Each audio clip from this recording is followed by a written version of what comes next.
everybody, welcome back to another news roundup. Hope you guys been enjoying the content on the channel as of late. I'm going to be speeding a little bit through this because my battery is about to die pretty soon, and we also have a lot of topics to get through, so I'd rather just kind of piecemeal it, not really dedicate too much time to some stuff. And this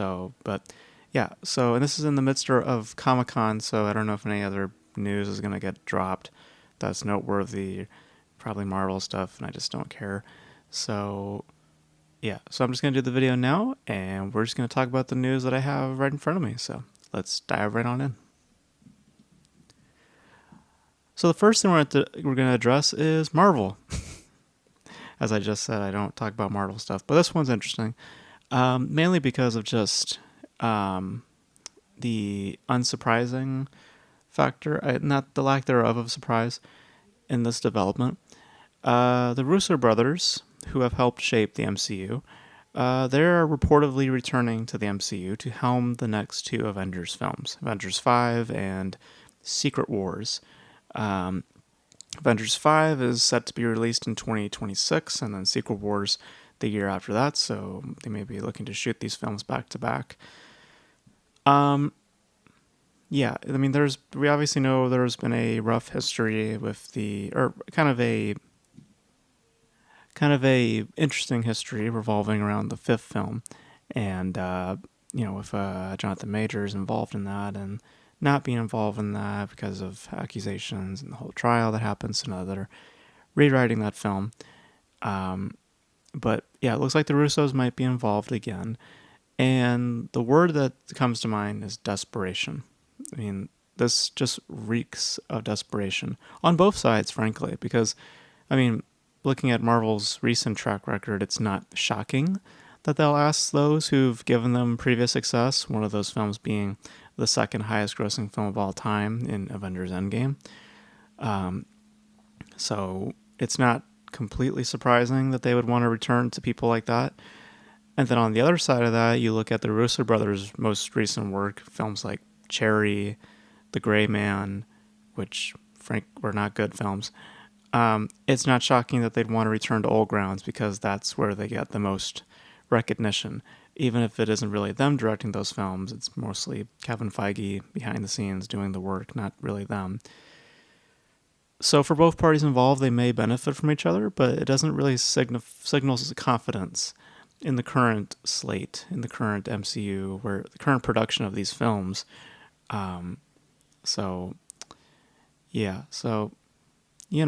I could care less, but it's just an interesting development, and I think that it kind of illustrates more about the current Marvel landscape. So there you have that. All right, let's touch on something else Disney related. Let's talk about Inside Out 2 briefly. There was some premature reports that came out suggesting that Inside Out 2 has now become the highest grossing animated film of all time. Now, it is true that it beat out Frozen 2, but it has yet to beat out 2019's The Lion King, which for some idiotic reason has been categorized by Disney as live action for some reason. Even though it is all computer generated, even though nothing in the film outside of the first frame, which is 5 seconds, is not real. I have no idea what's up with that. So those are don't believe what they're telling you. It's just juicy headlines. I presume it's just because Comic-Con's around and other events are taking place, so Disney's just looking for recognition. So, and again, they're weird categorizing. It's like, what? So, because if all it takes to be considered live action is to create convincingly photorealistic environments and figures, then apparently there's a ton of projects that have been misjudged over the years. So obviously, currently, The Lion King is still the highest grossing animated film of all time. It'll likely be dethroned soon, but not yet. So don't believe those reports. Those are just very premature of those coming out right now. So. All right, let's get into Lynne Ramsey. Lynne Ramsey is a very interesting director. She's directed some interesting pictures which include You're Never Really Here, which we've discussed on this channel. We need to talk about Kevin and Ratcatcher.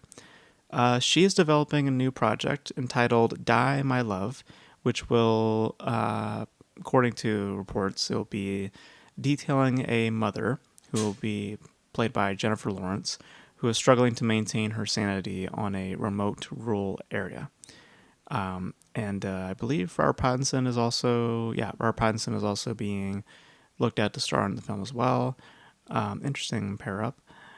And there's other pieces from Lyn Ramsey that are in development. A film called Polaris, which I've heard is now being titled Dark Slides. Yeah, Dark Slides. And that is starring Joaquin Phoenix and Rooney Mara. A revenge thriller entitled Stone Mattress, which will star Julianne Moore and Sandra Oh. And prospects for an adaptation of Moby Dick. So she's got a lot of stuff coming out, or a lot of ideas, we'll say. But there's no planned release date for this specific film as of this writing. But it seems as though that's the film that she's going with. As much as I adore Lyn Ramsey and her body of work, especially You're Never Really Here, I just really, really adore that film. I worry that she'll be stretching herself much too thin. Because all those projects that I just mentioned, Die My Love, Polaris, Stone Mattress, Moby Dick, that's 4 projects. And these are not projects that she's just, like these are not projects that she's just, it's not just shit in thin air. There's stars attached to it.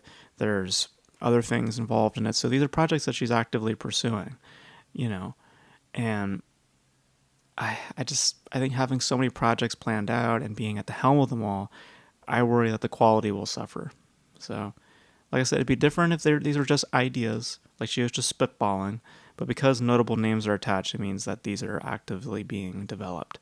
And I worry that too many things to work on will make for less results. So fingers crossed. Hopefully she brings out some good films, as she usually does, brings out good work. But I just worry that she'll be crushed by the weight of her own ambitions, because I don't know. And apparently, Polaris was a film that was reported done filming, but I just read somewhere that apparently that might have been misreported. Another premature reporting, because I read somewhere that they haven't shot that film yet. Nothing has been shot, actually, because they're wanting to film in the Arctic, and I guess they haven't done anything yet. That's the one with Joaquin Phoenix and Rooney Mara. And that one I'm actually very interested in, because that's apparently like a sci-fi piece. So, and of course having Joaquin Phoenix returning with Lyn Ramsey, yeah, sign me up. That'd be interesting. And Rooney Mara is interesting too. But yeah, I don't know what the status of that film is, but as of right now, it seems like this small little project, Die My Love, is her next project. And I'm all for it, but I'm just worried about all these other projects that she has lined up and how that may affect her quality of work. But we'll see. All right, we got a couple of trailers to discuss for today. Of course, ComicCon is going on right now, so a couple of trailers are going to get dropped throughout the weekend, and we have a few that have dropped, and we'll just spitball for a little bit, talk for a little bit. Because like I said, my battery's about to die. So let's get into the first trailer. Big trailer, of course, is the official trailer for Joker Folie A Deux. Now, I would have avoided this trailer, but again, my judgment is if I can't avoid it, then I won't watch it. But I know for a fact that I will not be able to avoid this trailer, so I decided to watch it. And well, the word that comes to mind is promising. I still feel that it will feel, in watching it, highly unnecessary, because ultimately what it's boiling down to is a different presentation of his psychosis, of Arthur Fleck's psychosis. It's just, technically speaking and aesthetically speaking, different than what came before. Because in the original, it was dialogue complementing visuals. In this, it's now music complementing visuals.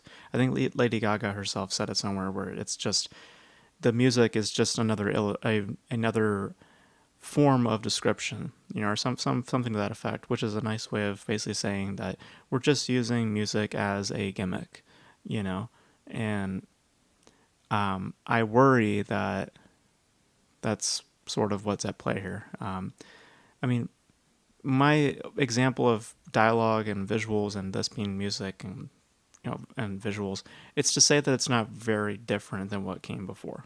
But that being said, though, on the baseline of just entertainment, of just being entertained, it looks like it could be fun. I can't say it's completely creative, because like I said, it's potentially more or less led by the gimmick of singing, but it doesn't look devoid of fun either. So interesting, but I wouldn't say it's anything completely inventive or creative.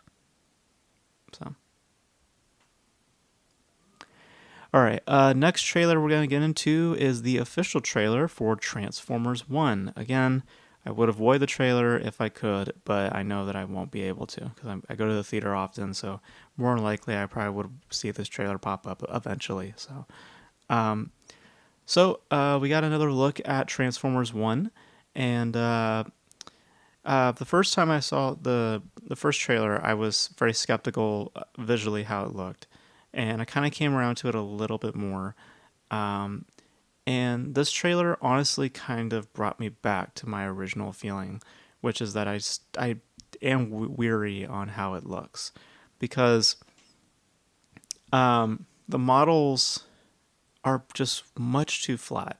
There's shots of them on a side view, and you could just see how flat everything is. It's not as textured or as filled as it were. It's just they're way too skinny. I need more dimensions for these models. On face value, it's one thing, but when you look at it from the side, it's a different thing. So I have my issues with how it's visually represented, because it just doesn't really feel complete. It doesn't feel filled in terms of models, in terms of designs. I like, generally speaking, the world of Cybertron. I think it looks interesting. I like the representation of Cybertron, the fact that it's an underground society, and then there's a higher point of society. I think that's interesting. But I just feel the modeling, the looks of the characters, there's just something that is missing, and I feel that it is in dimensions, literal dimensions. Everything just looks flat to me. But despite my issues with that, and the trailer also basically spelling out the plot for you, I mean, it's very frank as to what's going to happen beat for beat in the movie. It could be a decent watch. I mean, the voice work is fine. Hemsworth, I've said before, he doesn't bother me. Of course, you're never going to top Peter Cullen. Peter Cullen is always going to be Optimus Prime. But he seems to be doing a decent job at doing something different but yet familiar. So he's not turning me off. And generally speaking, like, of the film, I'm not expecting much from it, especially coming out of watching this trailer. Like, I'm not expecting a great Transformers film. I'm expecting something average at best, which for Transformers fans, it's better than what we're usually given. Just look at the Michael Bay films as an example, which I will defend, but I will not ever say they're great films. I will just say that they're one and the same. And I did a whole video about that, but visually it could be better. I mean, like I said, I have my issues there, but narratively speaking, it may not be completely without merit, but we'll see. We'll see how things pan out. It comes out in September, so pretty soon here. So we'll see. We shall see. All right, let's get into the next trailer. A trailer called A Different Man. This stars Sebastian Stan. He plays a guy with he has a deformity. He wishes to bear a different appearance, and he gets that, and he starts to look different. As the title says, a different man. and he sees ultimately that his life uh, is not as beneficiary as he thought, as a different person, Adam Pearson, who I remember from Under the Skin, um, who actually in real life has a deformity. Um, he he realizes that there's value and importance in holding on to his identity and not losing himself in in for something else or for someone. And I think if I remember the trailer correctly, it's like a love type scenario. Um, I like the approach to what's fairly simple. Like I said, it boils down to just basically identity, and taking that concept in a very literal approach also. Um, and it seems to have been produced lightly. It's not aimed for more heft, um, but it seems okay. It seems interesting on a visual level, just how they're representing this idea. Like I said, very blatant, but not without merit. Interesting. That's the word I'll say. It's interesting. Doesn't appear to be really deep, very meaningful, but seems interesting enough. So I might give it a watch. It's not uh, completely meaningless. So yeah, not too bad. Not too bad. So. All right, and the last trailer we're going to talk about is the teaser for A Complete Unknown, which is the Bob Dylan biopic. This is being directed by James Mangold, also co-written by James Mangold, starring Timothy Chalamet as Bob Dylan, as well as Ellie, is it Ellie or Ellie? I don't know. Elle Fanning and Edward Norton. James Mangold, you guys know, he's directed films such as Walk the Line, most notably, which was a Johnny Cash biopic, Ford v Ferrari, and most recently, Logan and Indiana Jones and the Dial of Destiny. And I bring those films up too because of his really interesting comments in regards to franchise films, saying that they're the death of storytelling, even though those are his most recent credentials. So, very interesting remarks, even though that's what you've currently worked on. So, but he's doing another singer type biopic, and well, it doesn't really give much of an impression of things outside of really two feelings. One is Chalamet, who I'm actually wondering is actually singing or not. I know they say he is, but someone kind of put it best online. It's like when you hear him sing, it's utilizing like some uncanny valley type splicing, and that maybe it's partially his voice or not his voice at all. Because when I hear his voice in the trailer, my immediate thought was, oh, that's good singing. My thought wasn't that. My thought immediately was, is there some dubbing or something going on? Like a Bohemian Rhapsody situation where Ryan Malek wasn't actually singing. It was they had him, I forget the technique, but it's just like dub over him. I forget, but it's not Rami Malek singing in that film. So I don't know if that's actually him singing or not. Like Foley, I don't know. But the other feeling that I got is that there's this strange questioning of completion, because maybe it's just the trailer and how it's edited, but something about it doesn't scream done to me. There's not even a firm release date for this. It says coming out in December, but there's no there's no date. No Christmas Day, nothing. It's just coming out in December. It's just a generalization of when it may come out. So I'm not sure if that's illustrating some issues maybe with the film. I don't know, but honestly, I am just not interested at all. It's the same fucking story every time with these like singer type biopics. Same story, different guy when it comes to the music industry. They get discovered, they become self-absorbed, they fall into fame, they lose themselves, and then they find their way back. It's the same shit every time. And like I said before, I've never really bought Chalamet as a leading man. I just don't understand the love for him. He seems okay. Like, just based on 2 minutes, he seems okay. But generally speaking, I just don't care. So I'm not convinced that he'll hold all the way through for me. But like I said, I'm not really convinced that that's even him singing. But yeah, not really interested. Just not really for me. And it'll be interesting to see. I'm curious if it is actually complete.